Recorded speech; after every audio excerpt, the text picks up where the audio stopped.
2. The Market Place.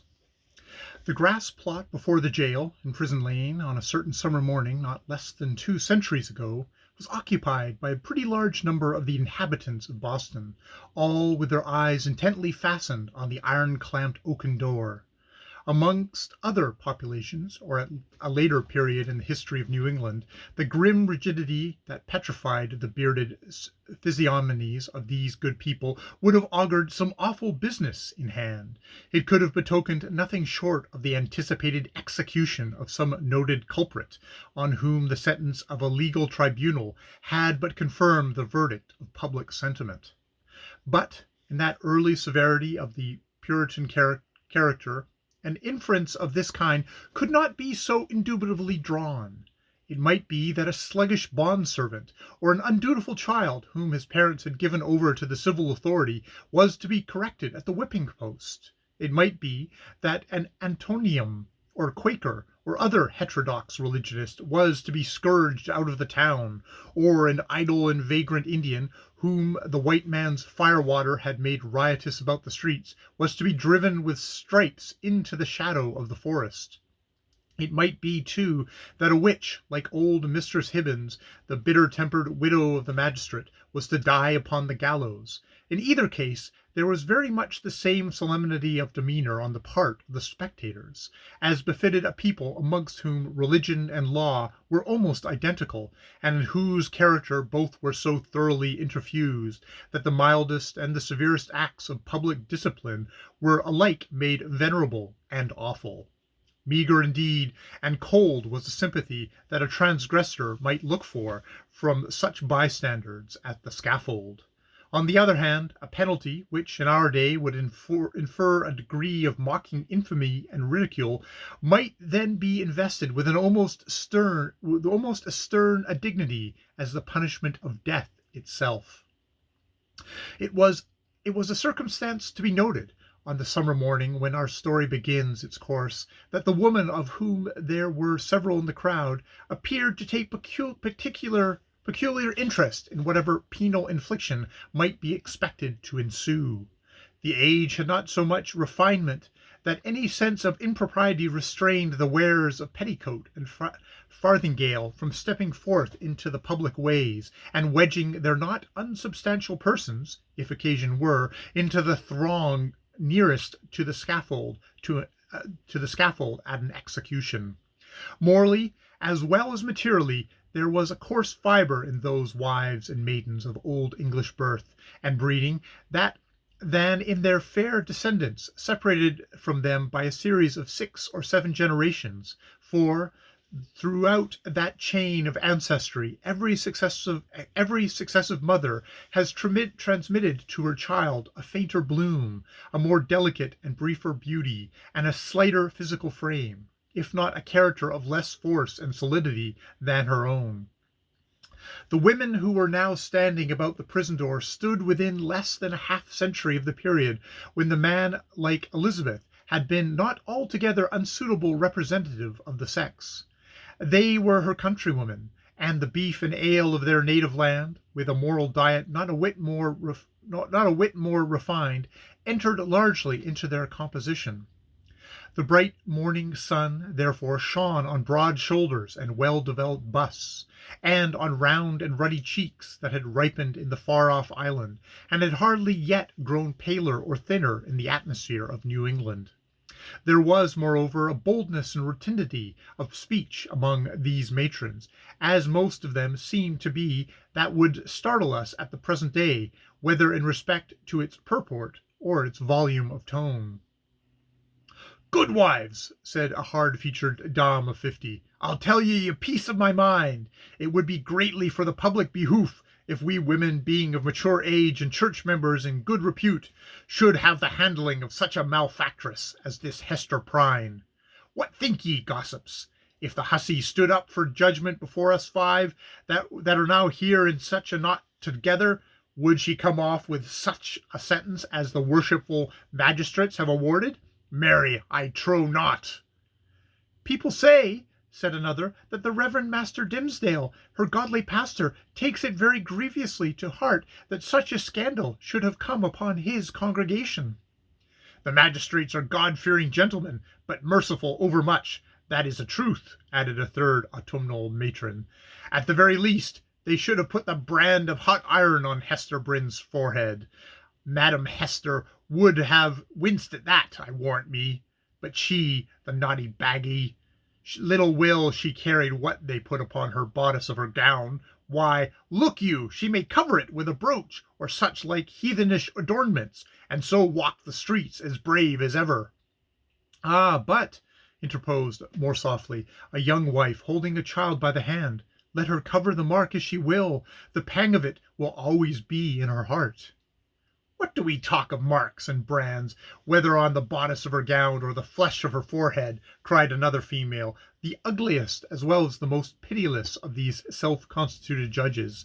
This woman has brought shame upon us all, and ought to die. Is there not law for it? Truly there is, both in the Scripture and the statute book. Then let the magistrates who've made no effect thank themselves if their own wives and daughters go astray. Mercy on us, good wife, exclaimed a man in the crowd. Is there no virtue in women, save that what springs from a wholesome fear of the gallows?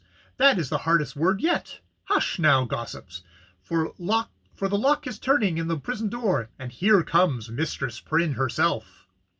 The door of the jail being flung open from within, there appeared in the first place, like a black shadow emerging into the sunshine, the grim and grisly presence of the town beadle, with a sword by his side and his staff of office in his hand. This personage prefigured and represented in his aspect the whole dismal severity of the puritanical code of law, which it was his business to administer in its final and closest application to the offender. Stretching forth the official staff in his left hand, he laid his right upon the shoulder of a young woman, whom he thus drew forward until, on the threshold of the prison door, she repelled him by an action marked with natural dignity and force of character, and stepped into the open air as if by her own free will. She bore in her arms a child, a baby of some 3 months old, who winked and turned aside its little face from the too vivid light of day, because its existence heretofore had brought it acquainted only with the grey twilight of a dungeon, or other darksome apartment of the prison. When the young woman, the mother of this child, stood fully revealed before the crowd, it seemed to be her first impulse to clasp the infant closely to her bosom, not so much by an impulse of motherly affection, as that what she might thereby conceal a certain token, which was wrought or fastened into her dress. In a moment, however, wisely judging that one token of her shame would be but poorly served to hide another, she took the baby on her arm, and with a burning blush, yet a haughty smile, and a glance that would not be abashed, looked around at her townspeople and neighbors. On the breast of her gown, in fine red cloth, surrounded with elaborately embroidered and fantastic flourishes of gold thread, appeared the letter A.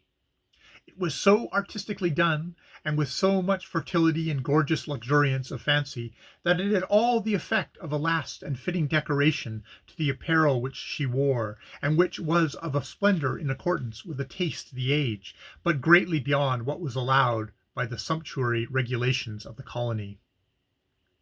The young woman was tall, with a figure of perfect elegance on a large scale. She had dark and abundant hair, so glossy that it threw off the sunshine with a gleam, and a face which, besides being beautiful from regularity of feature and richness of complexion, had the impressiveness belonging to a marked brow and deep black eyes. She was ladylike, too, after the manner of feminine gentility of those days, characterized by a certain state and dignity, rather than by the delicate evanescence and indescribable grace which is now recognized as its indication. And never had Hester Prynne appeared more ladylike in the antique interpretation of the term than as she issued from the prison.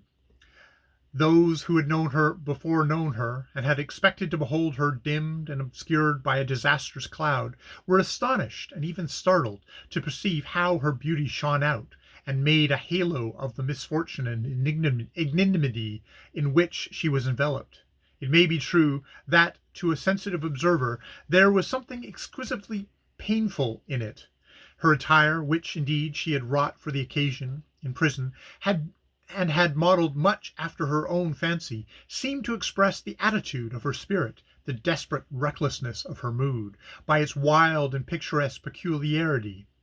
But the point which drew all eyes, and, as it were, transfigured the wearer, so that both men and women who had been familiarly acquainted with Hester Prynne were now impressed as if they beheld her for the first time, that was the so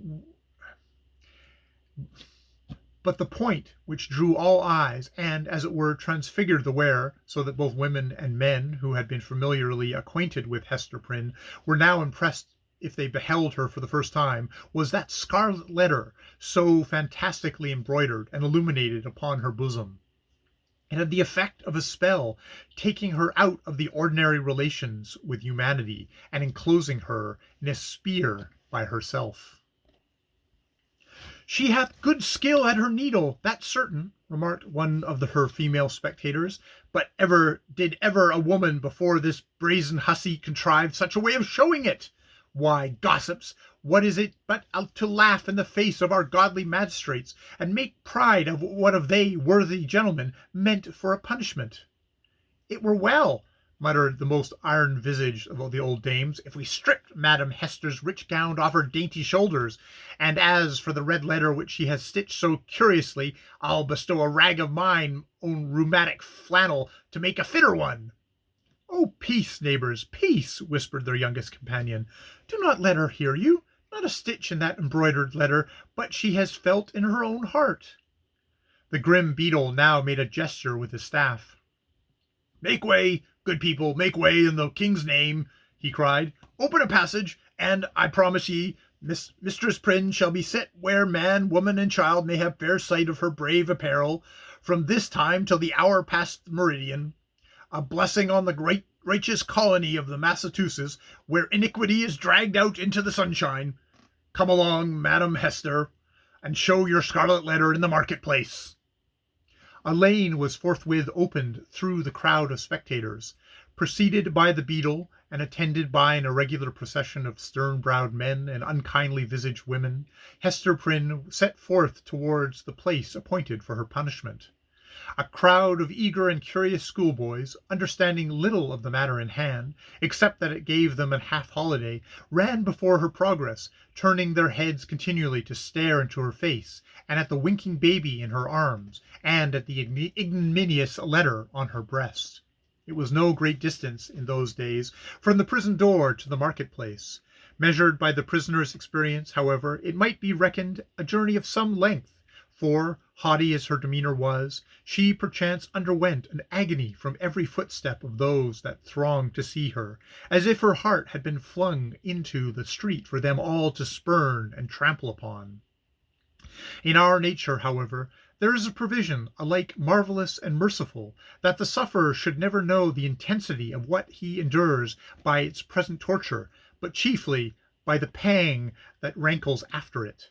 With almost a serene deportment, therefore, Hester Prynne passed through this portion of her ordeal, and came to a sort of scaffold at the western extremity of the marketplace.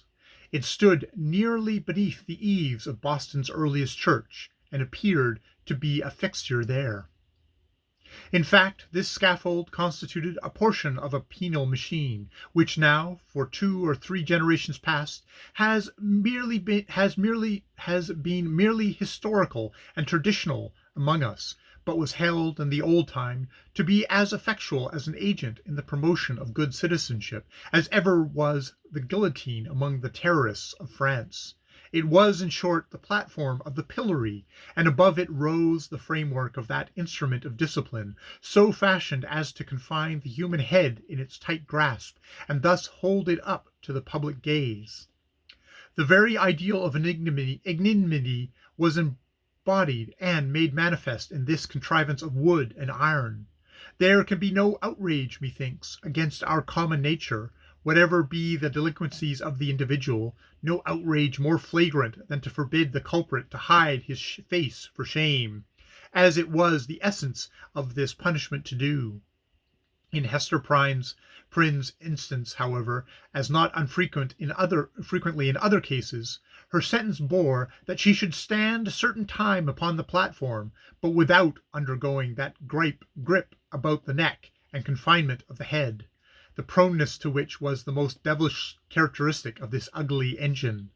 Knowing well her part, she ascended a flight of wooden steps, and was thus displayed to the surrounding multitude, at about the height of a man's shoulder above the street.